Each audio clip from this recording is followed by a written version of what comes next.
Hi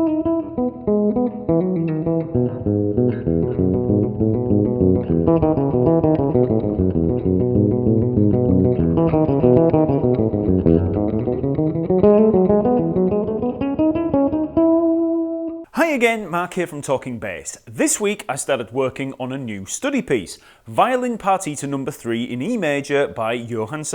Bach. I always like to have a study piece on the go as part of my practice. This can be any kind of piece in any kind of style, but it's always something that should be pushing me in various playing areas. For some people, this might be a tune like Teen Town by Weather Report, or it could be a progressive rock or metal tune by Dream Theater or Rush, or like this Partita, it could be a classical piece. Classical pieces are great study pieces for bass guitar because they're usually going to be written for another instrument like harpsichord or piano or violin or cello, so they're not very bass-like in their writing. The pieces don't sit as naturally on the instrument, so they're great for pushing your technique. They also sound great, and you can take pleasure in learning a beautiful solo piece on bass guitar rather than regular old bass lines. If you've not seen them already, I've already posted a couple of my recordings of classical pieces on this channel. The hugely popular Prelude from Bach's Cello Suite in G major and Solfeggietto by Carl Philipp Emanuel Bach. In the case of Solfeggietto, I learned it in 12 days as part of a practice diary on the Talkingbass Facebook page. You can see the diary over at Talkingbass by clicking in the link below. So this week I'm going to give you a few tips on developing technique by using the opening of the partita as our study piece. The section we're going to look at sounds like this.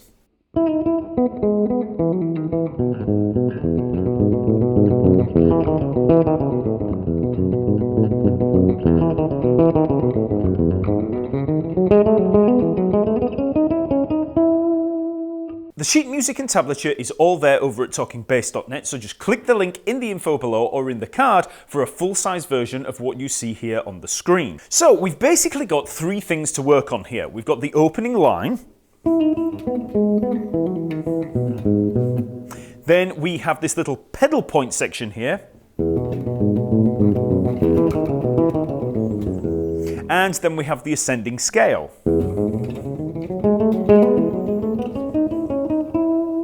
The opening is very simple. We're in E major, 3/4 is the time signature, and it's just a descending melodic phrase working around an E major triad. So I've included the tab and sheet music on screen here so you can play along, so I won't work through every single note here.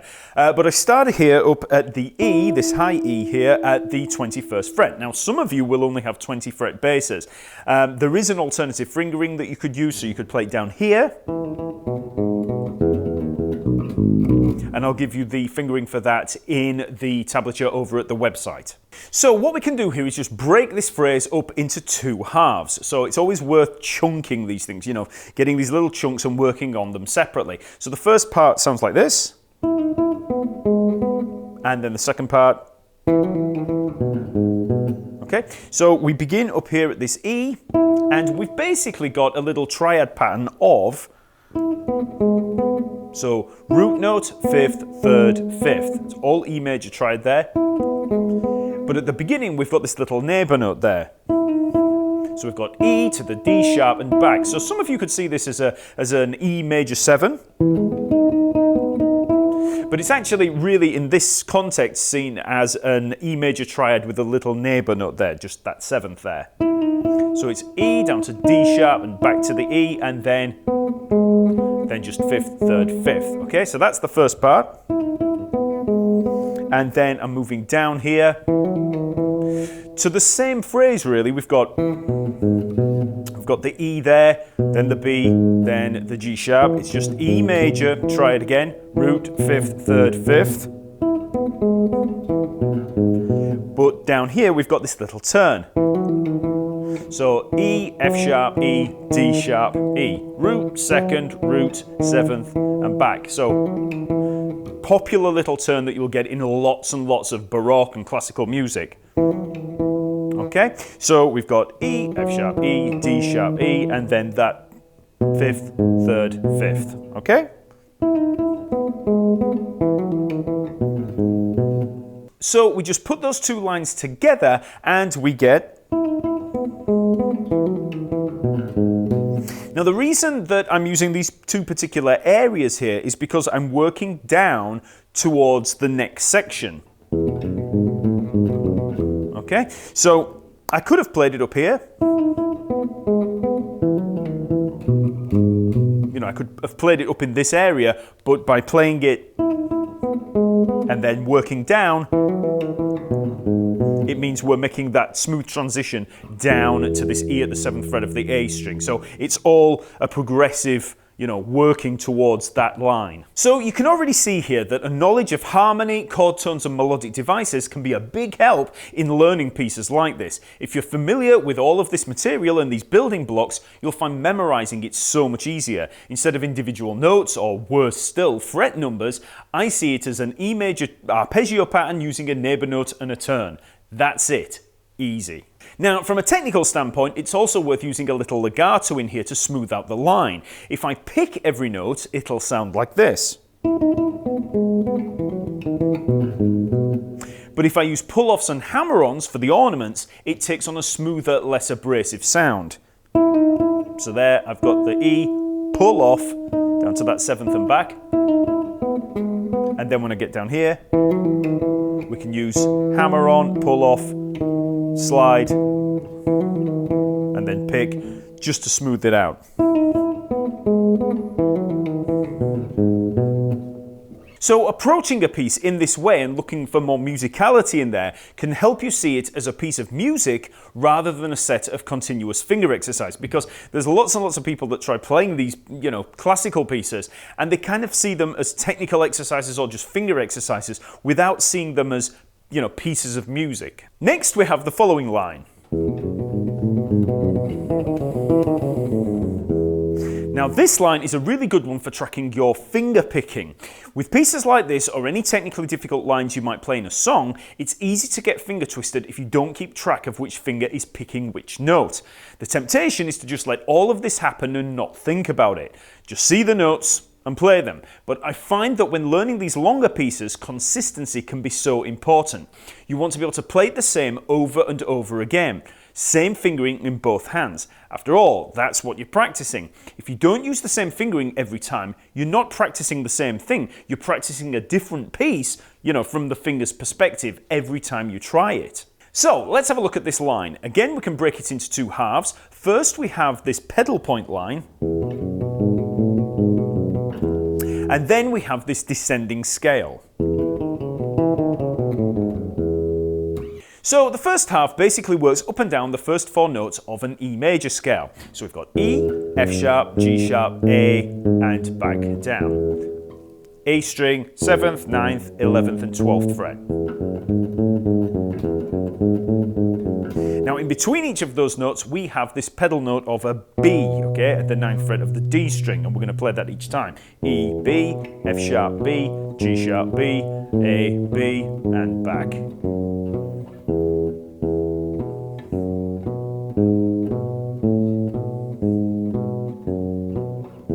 Okay, so for the fingering in the left hand, I'm just starting off with 1st and 4th finger, so index and pinky.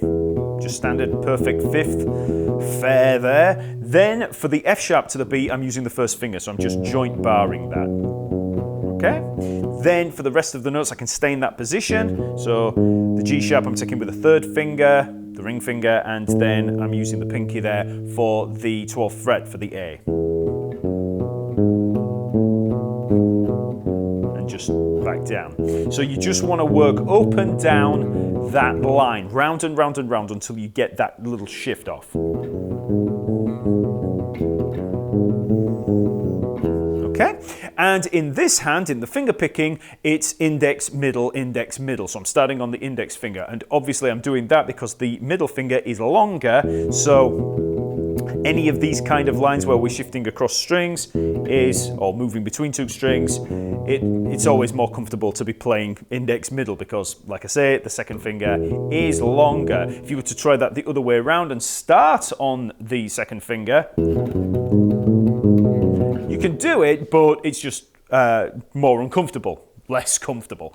So That is important to know about, because when we start looking at the tracking of this these fingers, when we're coming down the scale, we want to be back on that first finger. So even though it seems like a fairly moot point, this, which finger to start on, because you would naturally do that anyway, it's still worth remembering that, because when we're moving into that line, we want to land on that first finger. So practice that line until you've got it under your fingers and you can play it nice and fluidly. Then you can add the second half. So for this half, we have the following. Okay, so it's basically just an E major scale. So if you're not familiar with an E major scale, then you need to learn your major scale. But I'm assuming most of you know that basic major scale pattern. We start on the E there at the 7th fret of the A string, and then jump up to the E at the 9th fret of the G string, and then come down as far as the 5th. So we jump up to the E, then D sharp, C sharp, and to the B at the 9th fret of the D string. Once we get to the B, we jump back up again to that high E at the 9th fret of the G string, and then back down. But this time we come all the way down the scale.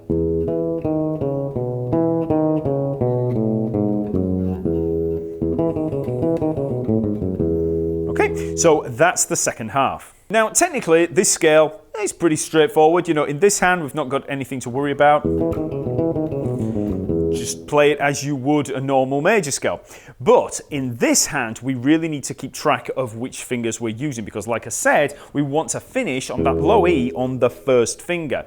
So we're starting on the first finger, and then we're jumping up, so landing with the second finger up on that top note. And then you want to alternate coming all the way down. Now the temptation is, when you get all the way down to this G sharp here at the 6th fret of the D string, the temptation is to rake onto that F sharp. Now if you do that, that means that you're going to be coming down on the first finger, and you're going to be landing on the second finger for our root note, which we don't want, because then we're going to have to jump up with the first finger. So this is where keeping track of the fingers in this hand really comes into play. So we jump up and then just think alternate, alternate, alternate. So 1, 2, 1, 2, 1, then back up, 2, 1, 2, 1, 2, 1, 2. So you probably won't have to think about it much until you get down to that G sharp and then coming down onto the 9th fret of the A string. But when you do that, be very aware and focus on coming down with the second finger, with the middle finger. So you play with the first finger on that G sharp, and it can feel a little bit odd if you're not used to it coming down. If you're really used to raking all the time, then that move, from the G sharp down to the F sharp, first finger, second finger, coming back down a string can feel odd. Okay, so now when you get to that F sharp, 9th fret of the A string, play the line and then just stop when you get there, and take note of which finger you're on. If you're on the first finger there, you've done it wrong. So this is where keeping track comes into play. And you should be able to kind of do that tracking on the fly as you're playing. As you land on there, take note of what finger you're on. Okay? And then if you're on the wrong finger, let's say that you're on the first finger, you need to go back and go one note at a time through it and make sure that you're playing alternate all the way down. Okay?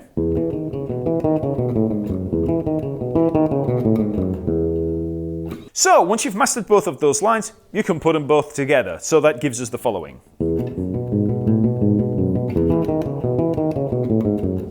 Okay? So you want to work round and round on that. And as another technical tip, when you're moving from this pedal line to the scale, you want to be aware of where the thumb is on the picking hand. So we begin with the thumb on the E string there. We have to put it there because, we wouldn't be able to put it anywhere else. So we're playing through there. Then when we shift up to that high E, you want to move this thumb over onto the A string to cut off any residual noise.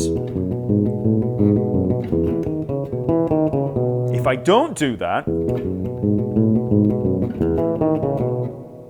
when I take my fingers off, you can hear there's this hum. Now, at a very, very low volume, you might not notice it that much, but if the volume is higher, then it'll really ring out. When you're moving quite quickly through these lines, when you're building up speed and when you're playing quite hard like this, you can get quite a bit of residual noise on these lower strings if you're not taking care of it with the thumb, okay? So that's just another technical tip. So just go round and round on those lines.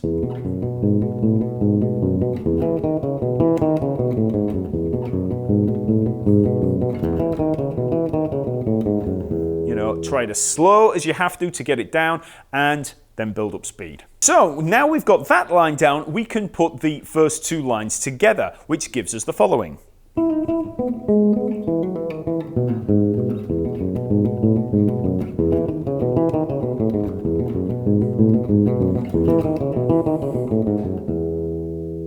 So now we've got both of those lines mastered, we can put them both together.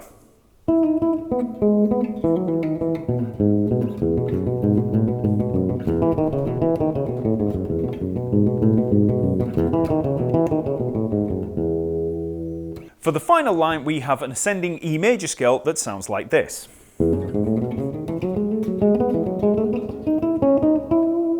So for the notes, we're working up through 2 octaves of an E major scale. So we start down here at the 7th fret of the A string and we work up E, F sharp, G sharp, A, B. Same pattern that we were using earlier on. Then we make a position shift, so we're at the C sharp, D sharp and E. So 11th, 13th and 14th fret on the D string. So that's just an E major scale on 2 strings. And then we make a shift up with the pinky there, up to the F sharp, okay?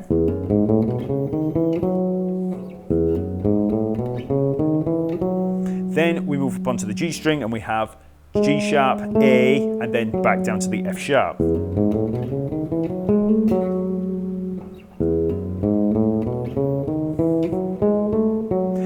And then we start the second half of the line at the G sharp, 13th fret of the G string, and then up to the B, so that's the 16th fret. And then back to the E, 14th fret of the D string, and then we just come up the E major scale again. Okay?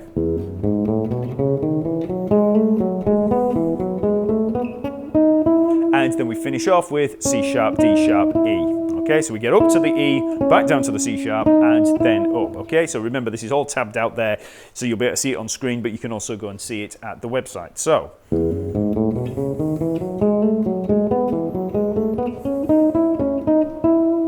Now, there are many ways I could play this scale. After all, on the sheet music, it's just those notes. It's an E major scale, but I wanted to be able to make shifts in such a way that it fits nicely under the fingers with a familiar fretboard contour, and also allows for smooth transitions.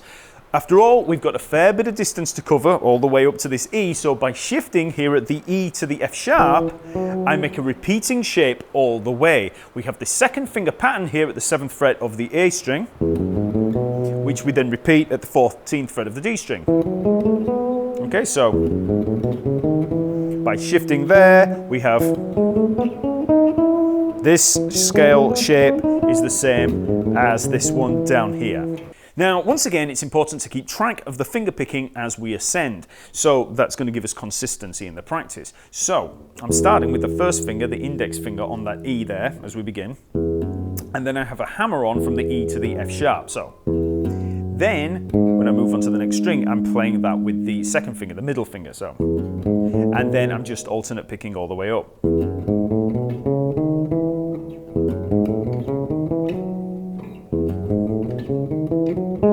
Then when I move on to the G string there for that G sharp, I'm picking that with the first finger. Okay, so that's another one of those little guide points that we can use, for keeping track of what we're on. So I want to know that I'm on the first finger there when I get to that G sharp. So then I'm hammering on from the G sharp to the A, and then I'm going to alternate pick all the rest of the way up to the top E. So.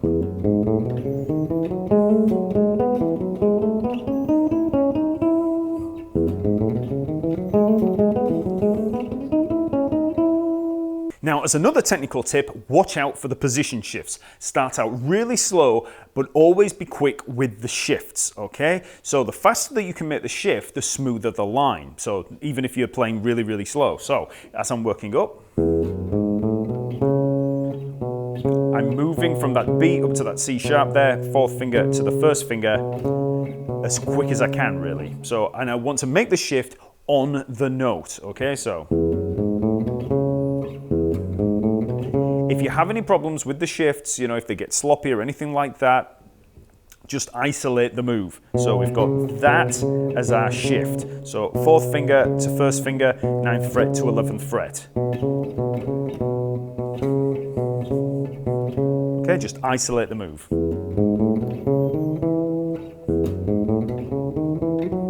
And then again, you want to make that nice shift there with the fourth finger from the 14th to the 16th fret on the D string. So.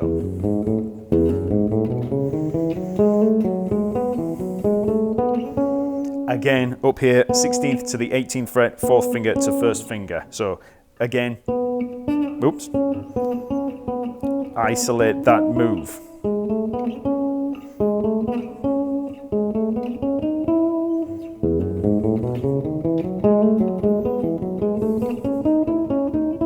Okay, you'll probably find that that shift up there from the 16th to the 18th fret is probably the toughest part there. But again, take it really, really slow and just try to nail the fluidity in there.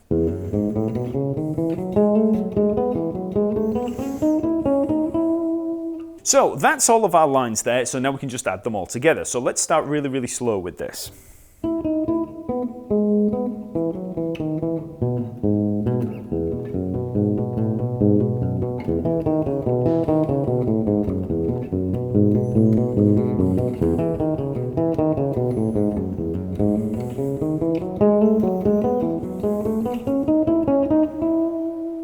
So, practice at a speed that feels comfortable. Don't rush. Always be aware of your technique at every tempo as you progress, and if you start to lose form or get finger twisted, stop and go back to a slower tempo.